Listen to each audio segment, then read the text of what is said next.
Hey guys, welcome to my channel Internet Reviewer. And today, for my first video, we are now going to explore Risk Game of Thrones Skirmish version. And I'm going to see the cons and pros of it and see how it compares with normal Risk.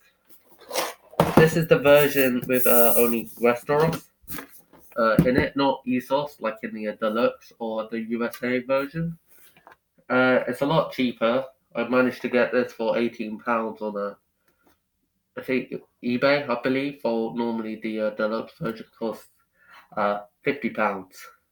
Okay, let's get started. So, here's the cover.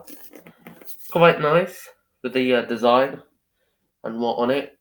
And I like one of the great things about it, I think, is the map. It looks recognizable to either player.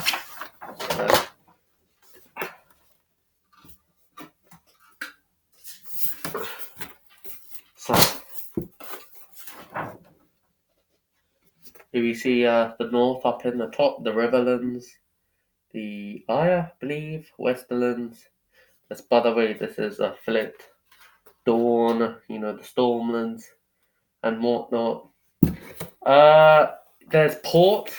Just one quick mention. There's one thing I like about it is the fact is on each coast you have ports, and on when your turn, you can send an army, or if you control one of these ports to any other.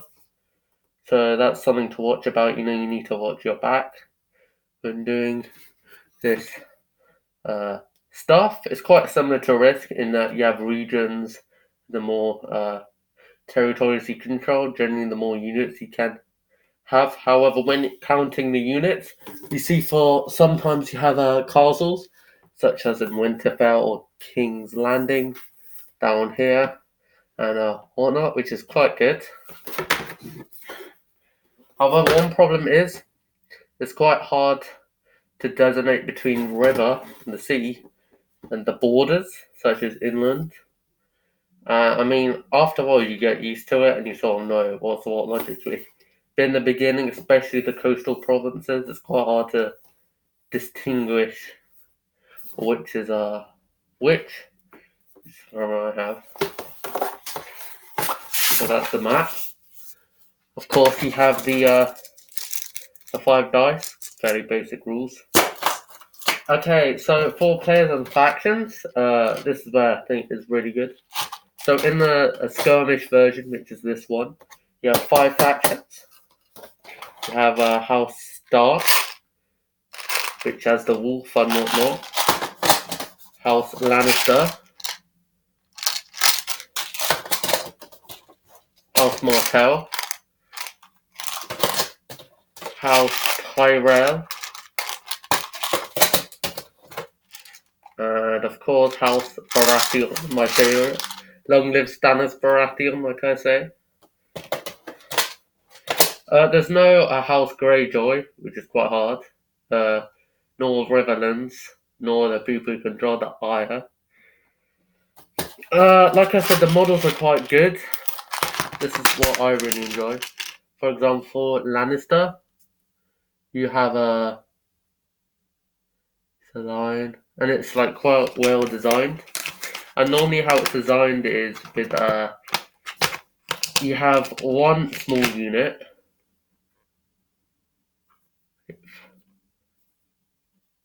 Should be there, yeah. This is worth 1 army. Then you have the lion, which is worth 3 of these bad boys.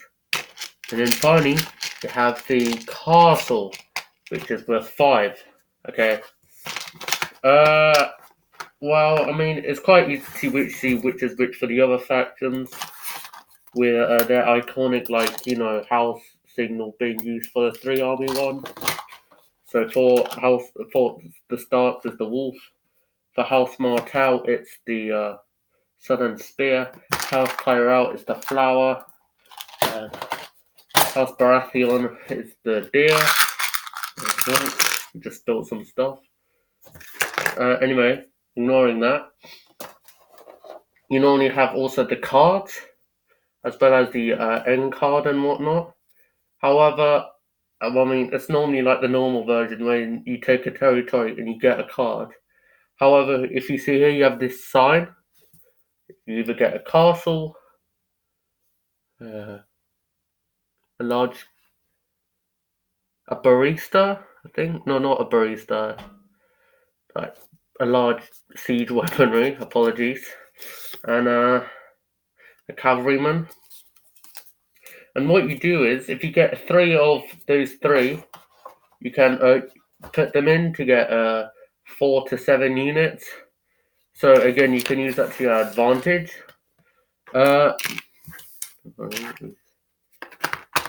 So yeah, that's pretty good and stuff. I mean, overall, I rate this game a good 8 out of, well, in terms of ball games normally go, I say it's 7 to 8 out of 10, just because, I mean, as a big Game of Thrones fan myself, I really appreciate the models.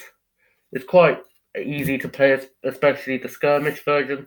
The map looks brilliant. One of the only few things I have with it, like quarrels, I have is the fact it's quite hard to distinguish between the river and the borders. So yeah, that's all. I mean, it's quite easy to follow. You have a manual along with it. Ta-da. Now, how I compare it to the normal Risk? Put that away.